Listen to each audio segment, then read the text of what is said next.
Pinatulan at sinagot ni Ann Curtis ang komento ng isang netizen tungkol sa pagkakapanalo ng aktres bilang female TV host of the year sa katatapos lang ng 53rd Box Office Entertainment Award. Nag-post kasi ng congratulatory art card ang It's Showtime sa official social media account nila. Kaya nagkaroon ng pagkakataon ng netizen na magkomento at mag-post ng kanyang saloobin na tila kine-question nito ang paggawad ng ganong recognition kay Ann. Komento ng netizen, Filipino award are weird. The one who always absent got an award.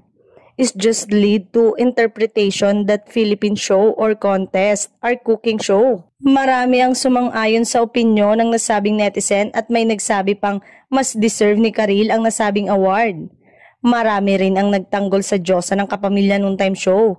Maging si Ann ay hindi makapagpigil at sinagot ang hanas ng netizen.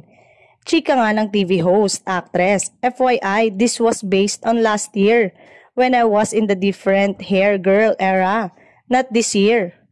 Obvious na napikon daw si Ann at bago nga umapir sa Tuesday live episode ng Noontime Show ay muling nagpost si Ann.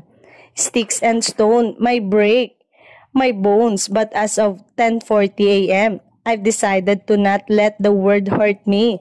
Okay, see you guys on It's Showtime na today. Ayoko na mabad vibes.